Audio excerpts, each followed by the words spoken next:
السلام عليكم. عملنا قبل كده مع بعض الحمام المحشي بالرز بطريقة ناجحة جدا وكمان جميلة جدا.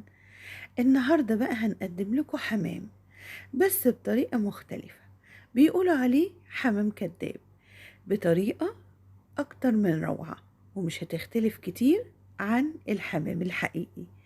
أنا شيرين ودي قناتي حلوة وحادق مع شيرين. لو عجبتك وصفة النهاردة اوعي تنسيني في اللايك والشير وسبسكرايب للقناة، ويلا بينا نبدأ. مقاديرنا سهلة جدا، معانا وراك مخلية وكمان نص كيلو من الرز وبصل مفروم وملح وفلفل وكمون وربع كيلو من الكبد والقوانص. طريقة سهلة بسيطة مش هتاخد منك أي مجهود. اول حاجة هنجيب معانا طاسة وفيها هننزل بيه معلقتين سمنة، وطبعا غاسلين الكبد والقوانص بتاعتنا كويس جدا ومقطعينها مكعبات بالشكل اللي انتوا شايفينه ده. كل اللي احنا هنعمله هننزل بيه الكبد بتاعتنا ونشوحها كويس جدا. بعد ما تتشوح هننزل بيها بالبصل المفروم زي ما انتوا شايفين. هننزل بالملح والفلفل والكمون، وزي ما انتوا متعودين ومتابعين الغاليين عارفين ان انا مش بحب كتر البهارات في الاكل. انا يعني نوع 2 بالكتير جدا بضيفه على الاكل بتاعي عشان تقدري تعززي الطعم والنكهة تبقى عندك مظبوطة والطعم لذيذ. هنا ضفت نص كيلو رز، طبعا ده رز مصري مغسول وصفيته كويس جدا وضفته على الكبد بعد ما اتشوحت مع البصلة وخدت طعم البصلة كده. نزلت بالرز بتاعنا. المحتاجين ايه دلوقتي؟ محتاجين نضيف مية.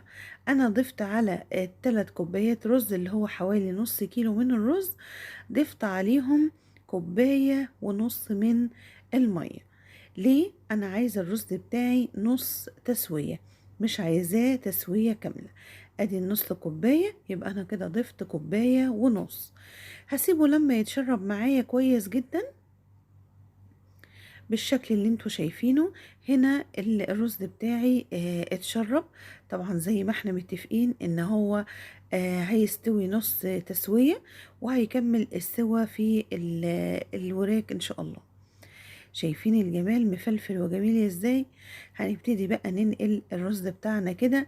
المفروض ان انا استخدم الرز بعد ما يبرد تماما، بس عشان انا كنت مستعجلة في اليوم ده فاضطريت ان انا احشي الحمام بتاعنا الكداب قبل ما الرز يبرد.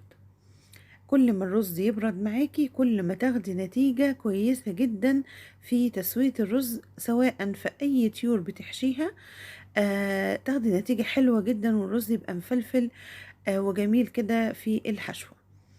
جبنا الوراك بتاعتنا، طبعا الوراك دي مش هقول لكم انا اللي خلياها. طبعا انا هعمل لكم فيديو باخلاء الفرخة كلها، بس بصراحة الوراك دي انا جايباها من محل الفراخ. قلت له انا عايزة وراك مخلية عشان هعملها حمام كداب، بيعملها لك بطريقة طبعا سهلة جدا. هنبقى نعملها مع بعض ان شاء الله. وانا غسلتها ونقعتها في محلول، طبعا نقع ملح وسكر وليمون لمدة ساعتين، وابتديت ان انا اصفيها ونبتدي نحشيها بالشكل اللي انتوا شايفينه ده. طبعا حشينا الدبوسة الاول وابتدينا نحط كمية الرز. ما تخافيش طبعا من كمية الرز، مش هتستوي، لا هتستوي لان هي يعتبر مستوية اصلا نص سوا. هنبتدي بقى هنا نقفل ايه الورك بتاعنا كده او الحمامية بتاعتنا بالشكل ده. تحاولي بقى على قد ما تقدري كده تلمي الجلد على بعضه بالشكل ده ونلم الرز كده جواها. طب هنخيطها؟ لا، الاسهل من الخياطة ان احنا هنستخدم الستيكس بتاع السنان ده زي ما انتم شايفين كده، العيدان الصغيرة دي. هنبتدي بقى نقفل كده على قد ما نقدر. معلش هي هتغلبكوا شوية بس يعني مع الاستمرار ان شاء الله هتعمليها بسرعة وتبقى النتيجة ناجحة بإذن الله. انا بحاول اقرب لكم بس عشان تشوفوا انا بقفلها ازاي. طولت المقطع ده شوية عشان تعرفي ازاي تقفلي الحمامية كده على بعضها. شايفين بنجيب الجلد كده على بعضه ونلفه. ما تقلقيش، ما تقوليش الرز مش هيستوي، لا ده كتير على الحمامية، لا خالص، الرز استوى وكان زي الفل. هنبتدي بقى نكمل كده، لقيتها عايزة شوية رز كمان. حطي ما تخافيش. حطينا الرز بتاعنا، وهنقفل بقى الحمامية بالشكل اللي انتوا شايفينه ده من فوق كمان. مش عايزين اي مكان يخرج منه الرز. الهدف من كده ان احنا بنقفل بالشكل ده عشان كمان فردة الحمامية بتاعتنا ما اتفرقعش في الشوربة. طبعا انا هسويه في الشوربة عادي. الناس كتير بتخاف تسويه في الشوربة عشان ما يفرقعش، بس انا هقولك على طريقة تسوية كويسة جدا. الحمام هيستوي وهيعمل لك شوربة زي الفل، ولا فرن بقى ولا نستنى يستوي او ما يستويش، لا لا خالص. هنسويه في الشوربة عادي زي اي طيور بنحشيها وبنسويها في الشوربة بتاعتنا.